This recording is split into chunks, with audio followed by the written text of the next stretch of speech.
Hi, magandang umaga sa inyo mga kasay. Kamusta na po kayong lahat? Naway nasa mabuti kayong kalagayan at mag-iingat kayong mga kasawi.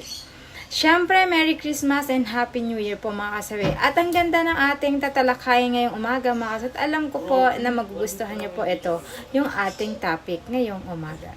Ano ang tatlong ibig sabihin kapag hinalikan ka ng isang babae kapag lalo dalawa lang kayo mga kasawi? At syempre ang una natin ibig sabihin nun mga kasawi ay maaring bet ka niya. Kasi ang isang babae hindi ka naman nahalikan kapag ka hindi ka niya gusto.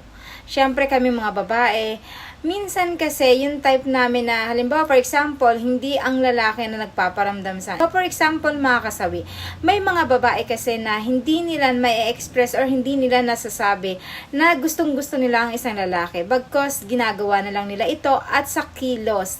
Yung paghalik sa'yo ng isang babae, halik sa'yo ng isang babae, ibig sabihin, mga sign kasi yan na gusto ka na ng isang babae or pet, di ka naman niya hahalikan kapag ka hindi ka niya gusto mga kasawi. Kasi may mga babae talaga na hindi na sila nakakatiis, ay gustong gusto na nila ang isang lalaki. Siyempre, magpapakita na ito ng motibo sa'yo. Siyempre, like ko namang sinasabi mga kasabi na hindi naman sa nila lahat na ganito ang mga kababaihan.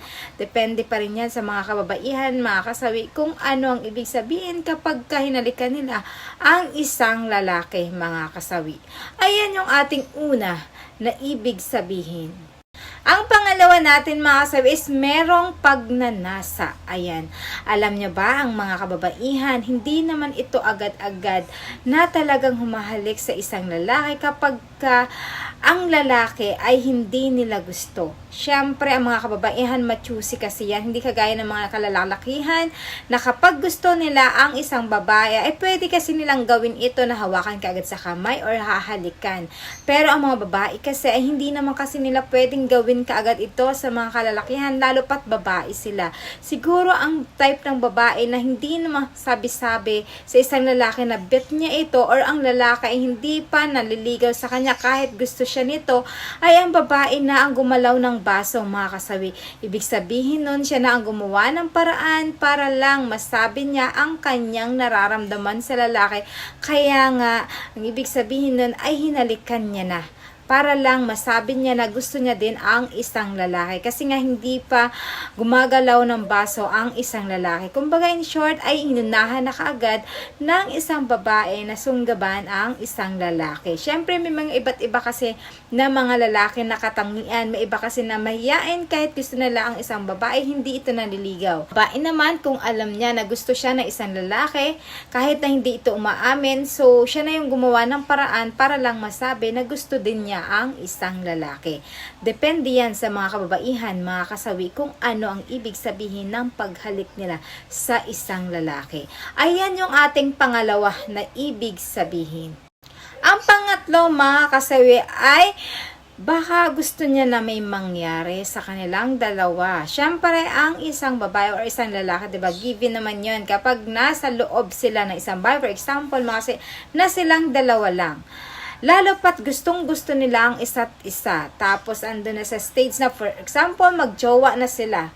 Kapag ka ang babae na ang gumawa ng paraan na hinalikan ang isang lalaki, ibig sabihin, eto ay gusto niya na may mangyari sa kanila, mga kasawi. In short, gusto niya na makipag lovemaking sa isang lalaki. Kasi hindi naman gagawa ng paraan ng isang babae kapag ka hindi niya gusto na may mangyari sa kanila, mga kasawi. Kasi para sa aming mga babae ay sagrado yung paghahalik namin sa isang lalaki. Hinagawa lang namin ito sa aming jowa or ginagawa lang namin ito kapag kaasawa na namin ang isang tao or jowa, mga kasawi.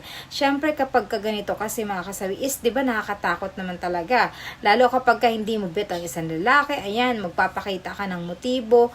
Yun talagang ikaw pa yung hahalik sa isang lalaki. Ibig sabihin, matatakot ka kasi hindi mo naman gusto ang isang lalaki.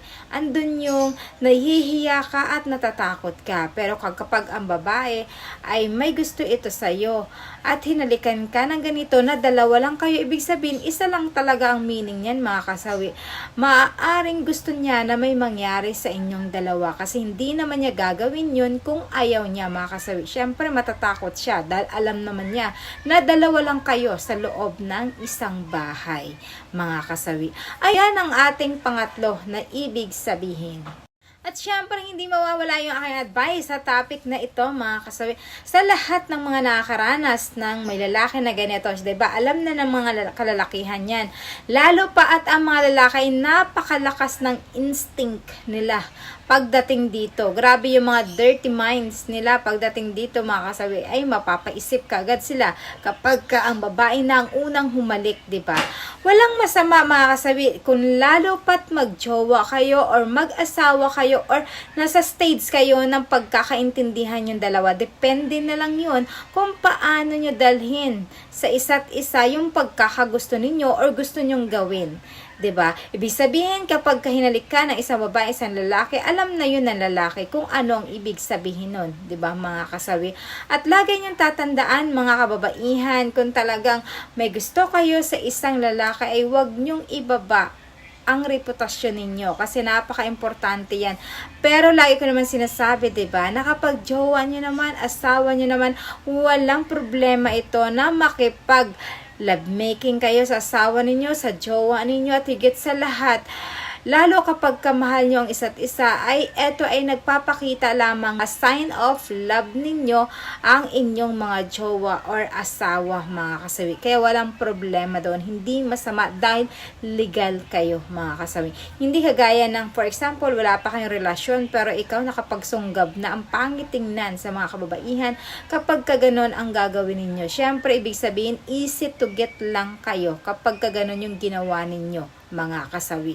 Ayan yung aking advice, mga kasawi. Maraming salamat sa patuloy na pagsusuporta niya sa akin sa walang sawang pag-share at pag-comment, mga kasawi. Mga hindi pa po nakapag-subscribe, pwede na kayo mag-subscribe, pwede na rin kayo mag-follow para updated kayo sa topic ko araw-araw. Mahal kayo ng inyong advisor, mga kasawi. Bye!